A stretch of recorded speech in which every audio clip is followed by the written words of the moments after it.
Okay, class, welcome to lecture 21. Today we're doing hypothesis testing examples. So last time we looked at a bunch of theory about how hypothesis testing works, the idea behind it. Today we're going to actually run through and do a hypothesis test, do a couple actually. But first, let me just give you the sort of steps that we're going to go through. I always number steps, but then sometimes I don't check my numbering system, so it sort of changes, but that's okay. Okay, so the idea is that in a hypothesis test, what we're doing is we're going to assume, remember this is the null hypothesis. So we're going to assume something is true. And that's called the null hypothesis, the thing we assume is true. And for us, that's always going to be that a proportion equals something or a mean equals something. That's the idea. It's always going to be one of these two things. Either a proportion or a mean is assumed to be some number ahead of time, and that's the null hypothesis. Then this step we're not really going to do, but people will gather data and give it to us in these problems. And all we are really looking for in these problems is either a sample proportion, which you'll always call p hat, and it'll be something, or a sample mean, which you'll call a little x bar, so that'll be something. So the idea is that we're assuming that the actual proportion or the actual mean is something, and then we've found a sample proportion or a sample mean, which is something else. And then what we're looking for is whether our sample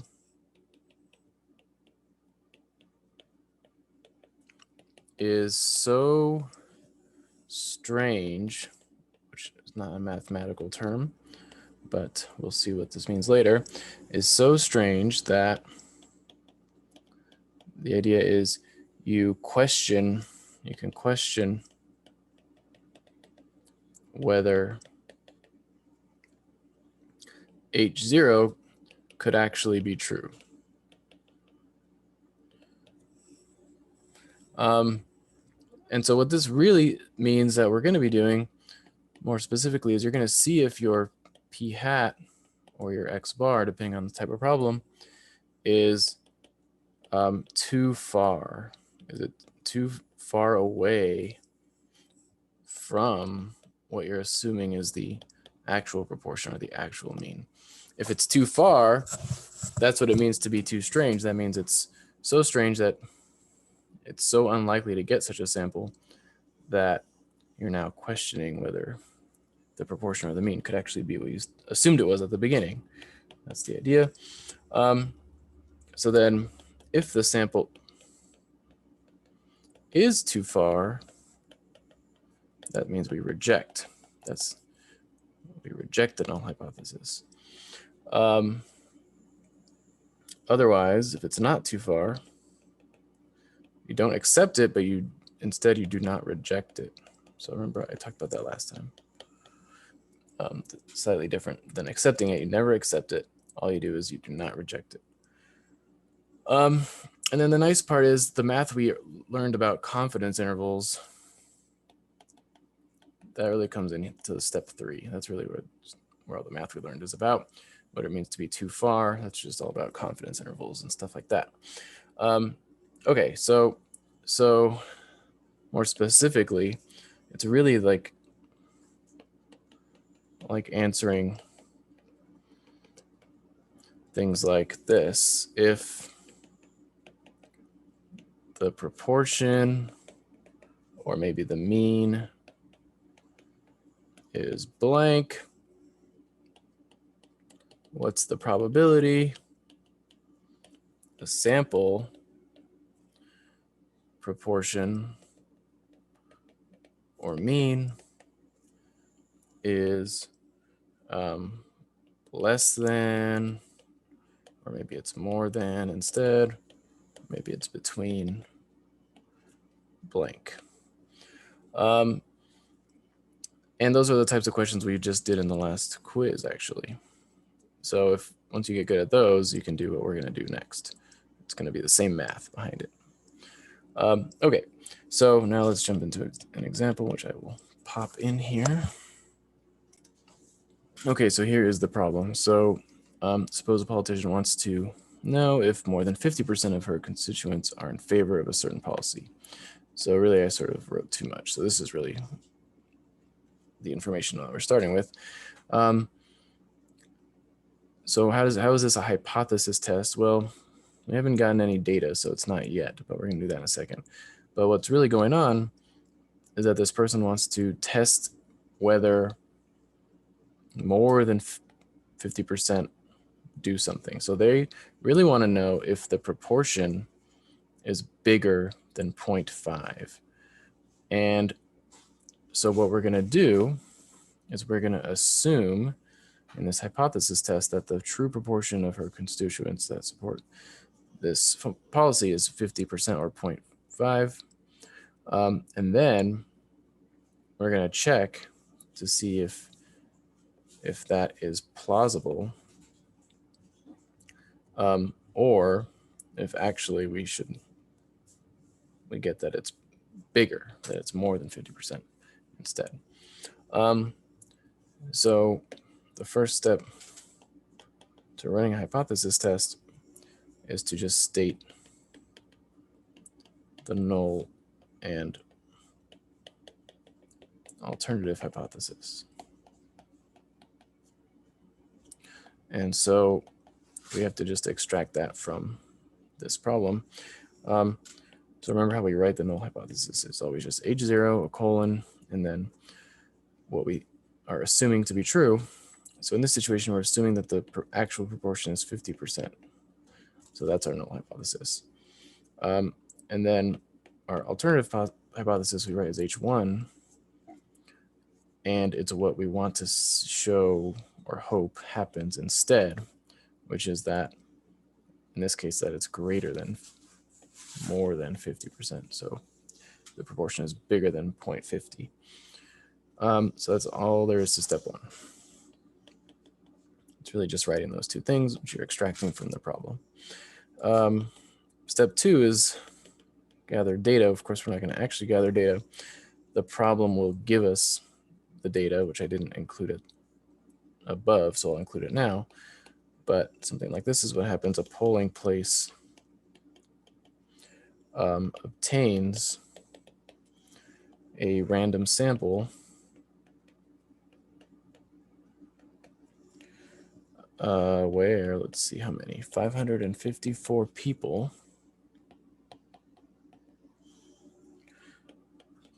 out of 1,000 support the policy.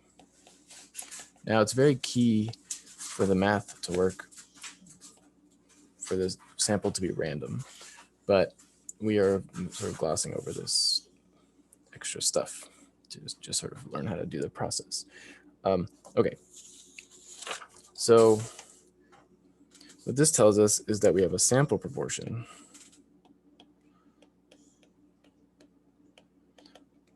because we have a sample of 1,000 people where a certain proportion of them answered yes or have the property, which is that they support the policy. And so that tells us that a sample proportion p hat is going to be 554 out of 1,000, or you can write that as point. Oh, sorry, I changed the numbers. It's 534. Let me go back and change that, so I don't have to recalculate on the spot, which will be annoying. 534, I'm sorry. Okay, so that becomes 0.534. So now the big picture idea is just asking the question, is this too far? Is this sample proportion so unlikely to get when in reality the actual proportion is this, that it makes me question whether this is actually true? To give you a more extreme example, what if I got like a 30% proportion randomly? That would seem very unlikely if the actual proportion of people is 50%. That's the idea. So we're just now asking, is this too far? This is so far that I question whether the null hypothesis is true. That's the idea. Okay, so step 3 is the mathy part. Sorry, no, it's not. It's light. It's the checks. So we have to check the conditions under which the math actually works. So we have to check that the math can be used. So the math only works if it's a random sample. And the problem said, oh, sorry, I have to pause because there's an ice maker in the background. Okay, I'm back. All right. So with the check that the math can be used, it has to be a random sample. And it is. And we have to check that the sample is not too small, which means that we have to check that if I multiply n, the sample size times the proportion times 1 minus the proportion, that it's bigger than 10. Well, it'll turn out to be 250. So how did I get that? I did the sample size was 1,000 times 0.5 times 0.5. That's p, and that's 1 minus p, and that's 250. So we have to check that this number we get is bigger than 10, bigger than or equal to 10. And it is. 250 is bigger than 10. So this tells us that the sample is not too small. So it actually matters how big the sample is for the math to properly work. And then interestingly, you also need to know that the sample is not too big. So you have to check that n is less than 5% of the population. And 1,000 people is certainly less than 5% of a city, typically. So we're probably okay. So this is telling us that the sample is not too big.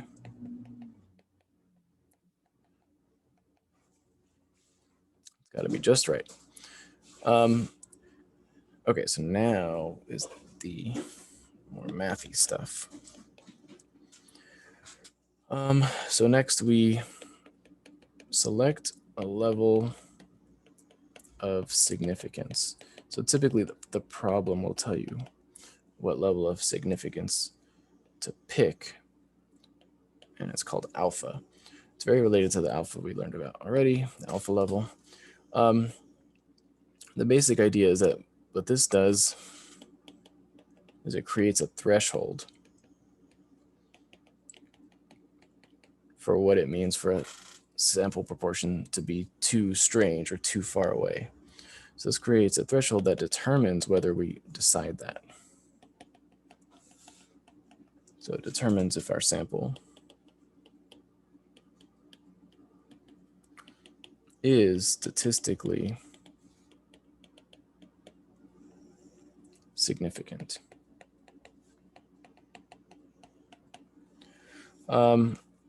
That's just a fancy way of saying weird or strange, too strange. That makes us question our null hypothesis. So typically, what people like to use for alpha is either, and these will look familiar, 0.05, 0.01, or 0.10. So those are the ones we'll be using. And then we use whichever one is picked to get a critical value, meaning, of course, a z-score, like before. So the z-score will correspond to the significance level. And then this critical value is really going to tell us if our sample proportion is so far away that it's too strange. Okay, so here let's just use 0.05.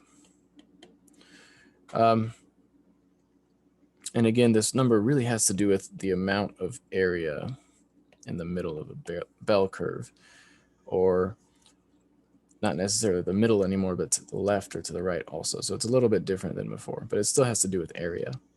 Okay, we'll get into it when we need it. So for now, all we're worried about is that I selected a significance level, 0.05.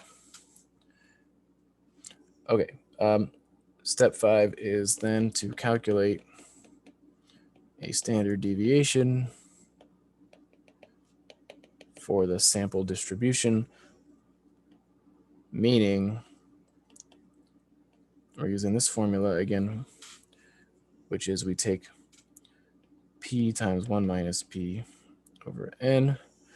For the standard deviation, now notice I didn't use p hat, although there's a p hat on the left here, but that's just notation for the sampling distribution. So this is the standard deviation that we're assuming is correct for the sampling distribution, because we're assuming that 0.5 is the correct mean of the sampling distribution. And remember that this sampling distribution has a mean and a standard deviation, and that this standard deviation is just this little formula if you know the proportion.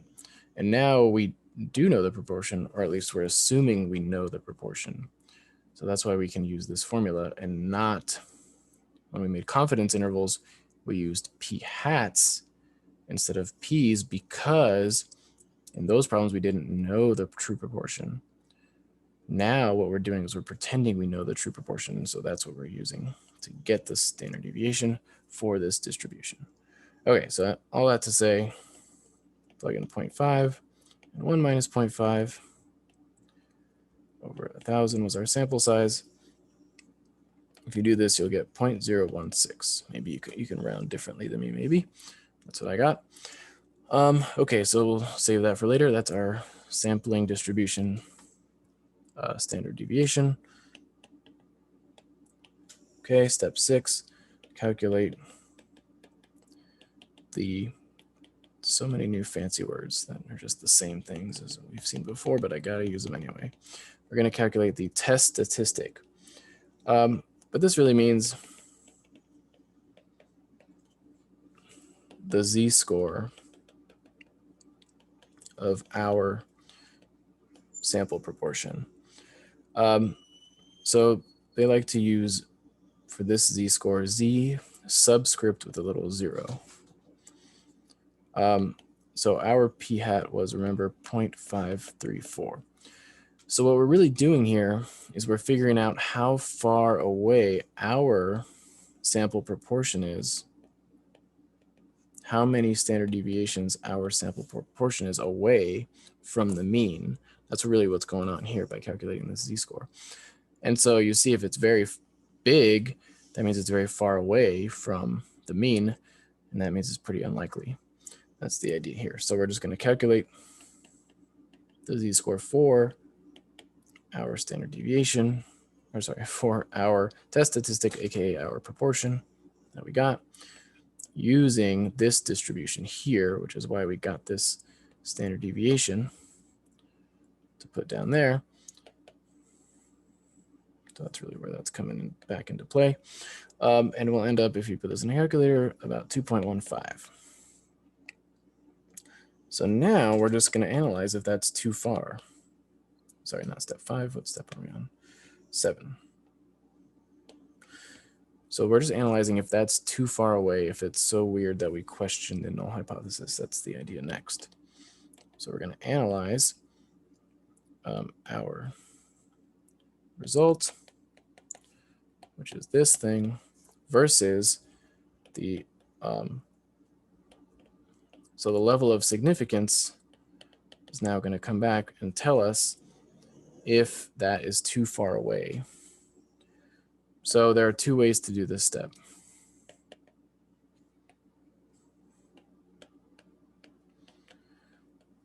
But they're equivalent, so you can do either one. The idea is I can either compare z-scores.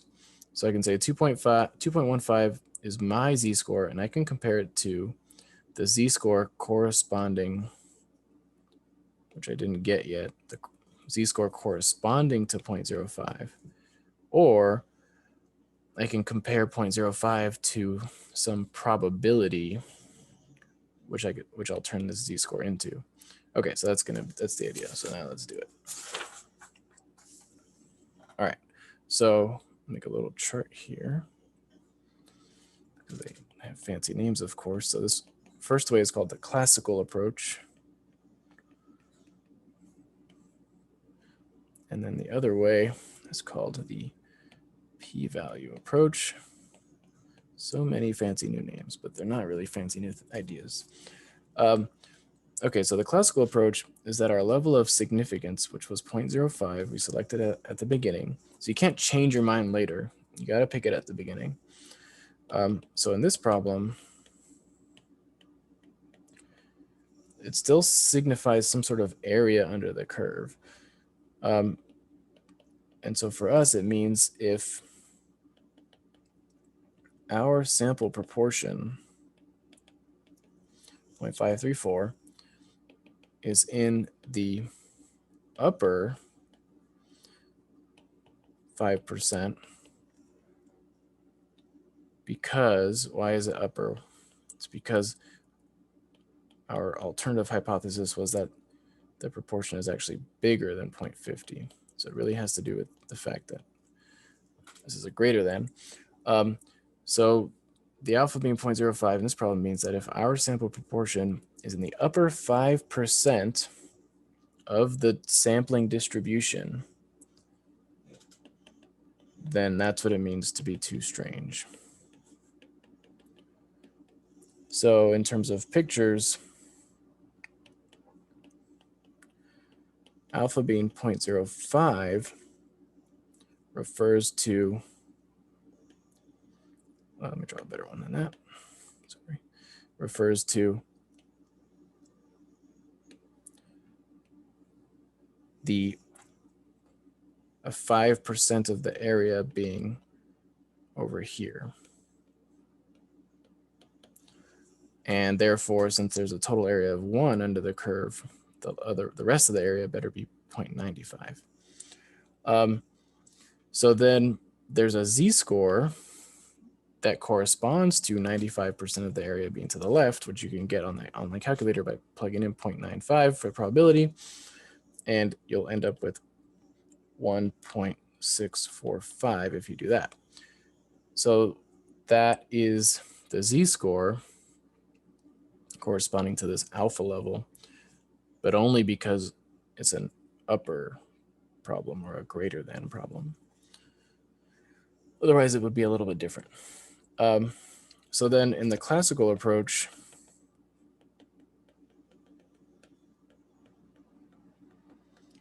what we do is we just compare the two z-scores. Meaning we compare z0 to see if it's beyond the z corresponding to this significance, to this alpha level, and see if it's too far away by seeing if it's beyond this z-score. So this is ours.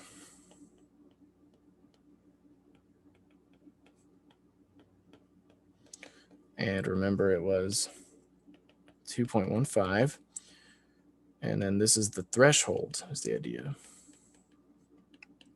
If you go past this, you're too far. Your sample is too strange if it goes past this. And it's 1.645. So, okay, so that means that ours is beyond it. Ours is somewhere over here. And that means our sample was too weird. So our sample is beyond the threshold.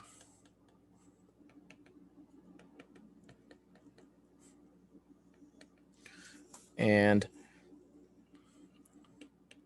so we say our result is statistically significant.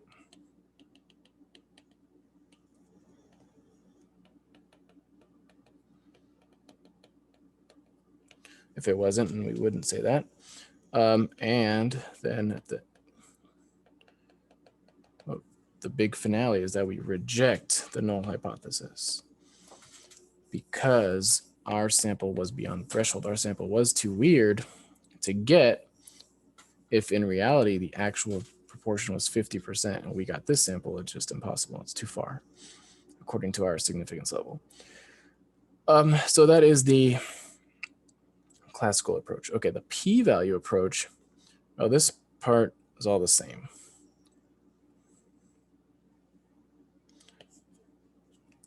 Meaning you still have a z-score corresponding to this alpha that comes from the fact that you're looking to see if the proportion is actually greater than.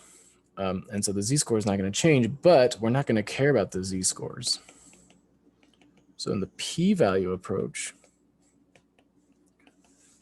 P stands for probability. We're just comparing the probabilities.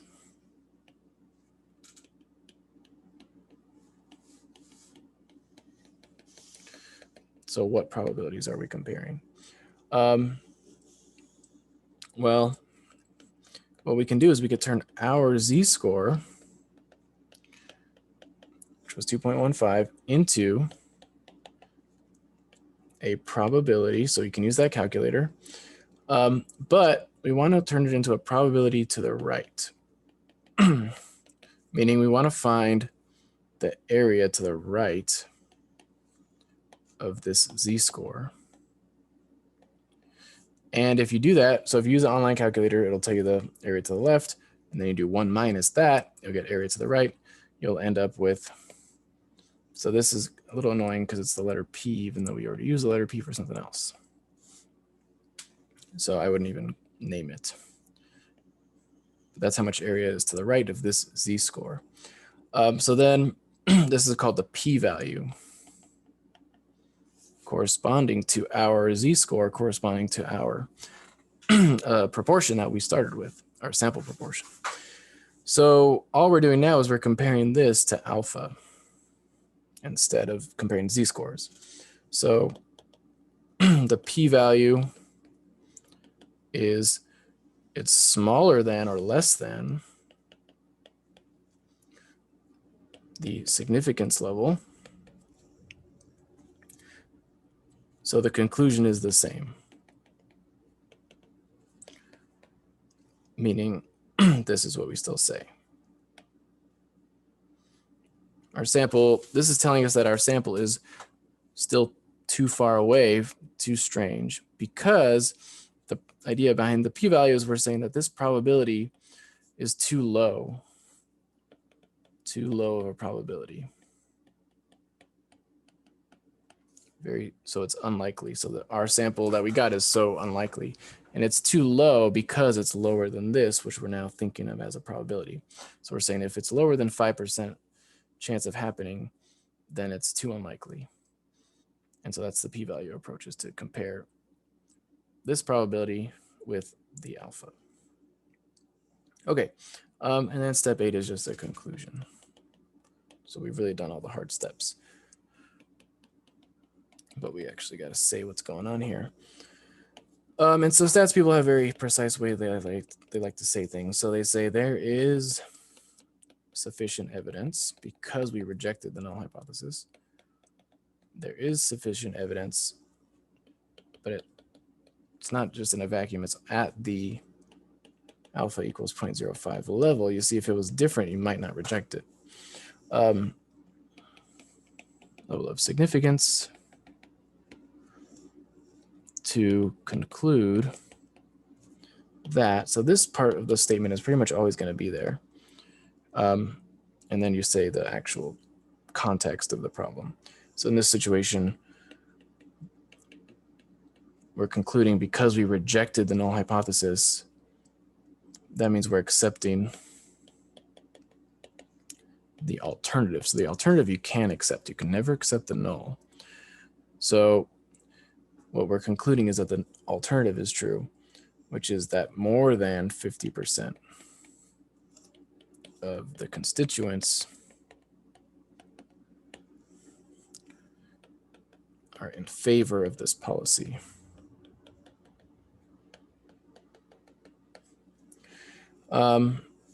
And so this part right here is just a rephrasing in context of the alternative hypothesis being true. But now we're just saying it in words. Okay. So let's do, I think I can do one more example. So let me pop it in here again. Okay, so here's the problem.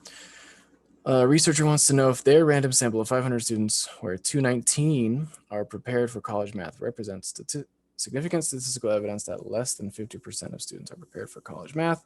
They use a significance level of alpha equals 0.05. So this one is much more standard. They give you all the information all at once. And we're just supposed to run a hypothesis test from the perspective of this researcher. So I've made a foolish error by using 50% again. It doesn't always have to be 50% just because I did two examples where P is 50%. That doesn't always have to happen. And the alpha level can also change, but in this example, it's not. It's the same as last time. What is different is that this researcher wants to know if their random sample is significant in that it's too low. It's so low that I question 50% being the true proportion, and I instead believe that it's less than. So last time this was more than. So that's what's going to be a little bit different, but it's going to mostly work the same. Okay, so let's run through it. So this time we'll be able to do it a little bit quicker.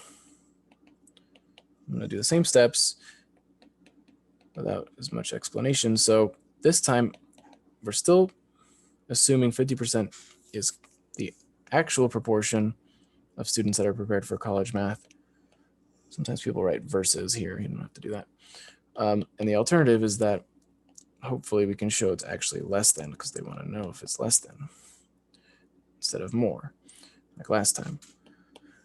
So now the test statistic is going to come from the fact that this person looked at 219 out of 500, and that's how many were or had the property of being prepared for college math. So that tells us our p hat, our test statistic, is 219 out of 500. Sorry, that's not called the test statistic. I'm using the words wrong because there's too many words. This is just our sample proportion. Now the checks. So I have to check that it's a random sample, and that's what they told us it was. I have to check that the sample's not too small. So I have to do this little calculation. So there's 500 in the sample. I have to multiply this out in a calculator. You'll get 125, which is bigger than 10. So we're good there. And we also have to make sure that 500 is less than 5% of student populations. Yes, there's way more. There's a lot more students, so it's definitely less than 5% of all students. Technically, it's got to be more than 10,000.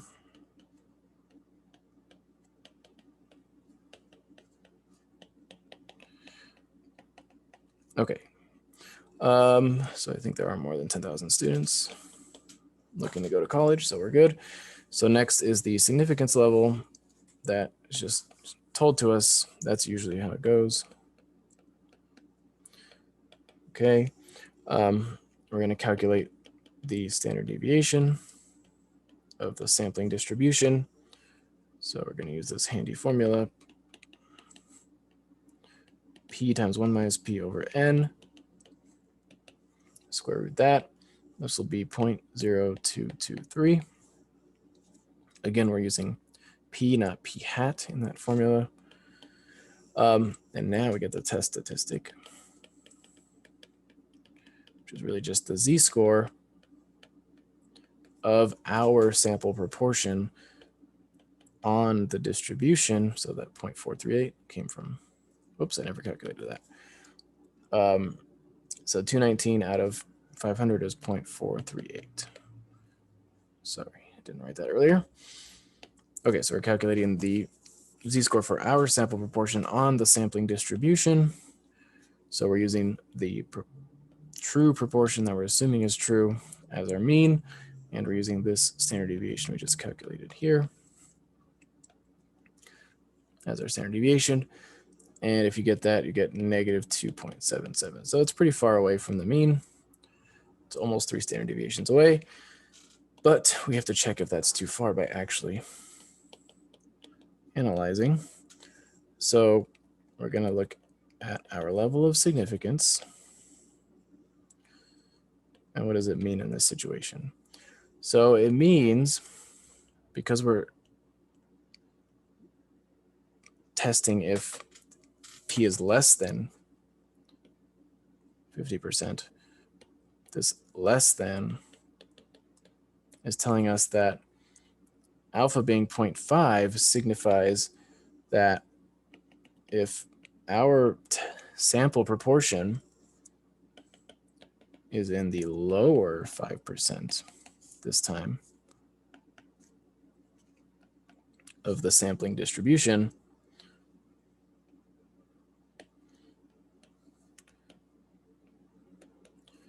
meaning the distribution that has 0.5 in the middle, and then this guy is the standard deviation. If we're in the lower 5%, that's too far away. So in that situation, this is too strange. And then we would reject the null hypothesis. So all I have to do is get the z-score. So alpha equals 0.05 gives us a z-score. If you put 0.05 into a calculator, because the calculator will tell you if you put the area to the left, it'll tell you the z-score. For that area, if you put 0.05 in, you'll get z equals negative 1.645. And so now step 8. So you can do it in 2 different ways. The classical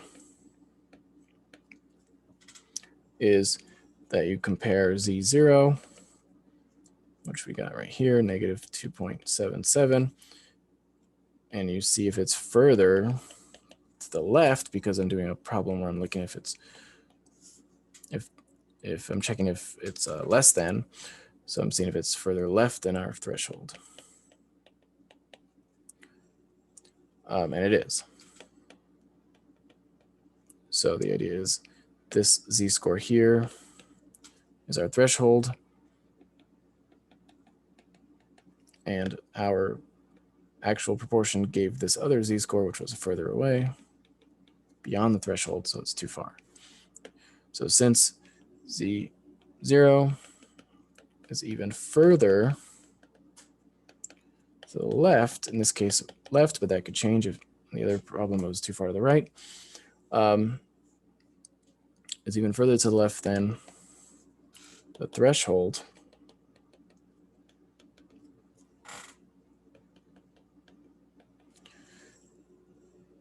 we reject the null hypothesis.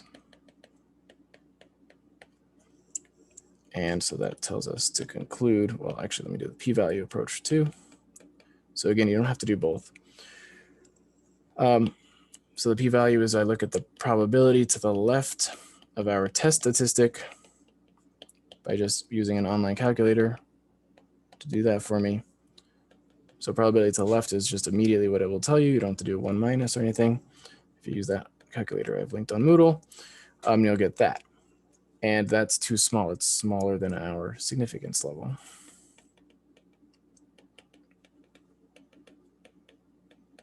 Smaller than or less than, however you want to say it. Smaller than 0.05, the alpha significance level. Same idea, we still reject. You're still going to get the same conclusion. Reject. Okay, so now the conclusion with the context, I guess would be step, I don't know, I lost my numbering, 9. Whoops, I'm off by 1. There is sufficient evidence, once again,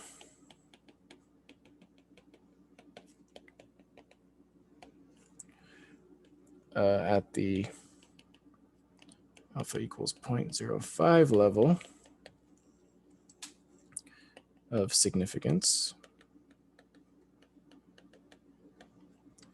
to, and then the conclusion and context, which you may have forgotten about because you do all this stuff thinking about the context, and then you bring the context back at the end, to conclude that fewer or less than 50%. So this is the alternative hypothesis. Because we rejected the null, we accepted the alternative. So I'm concluding that the alternative is true. To conclude that fewer than 50% of students are ready for college math.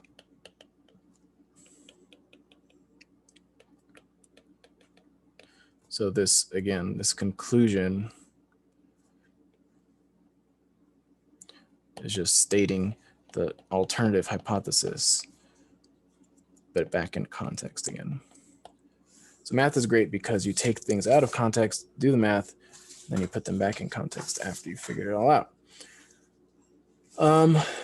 Okay, so in the examples that we just did,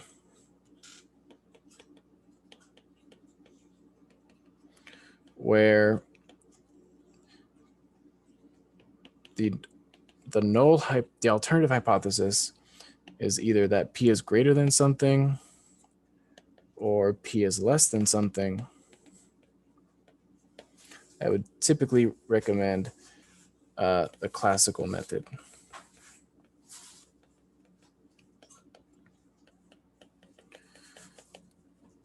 But there's one other situation.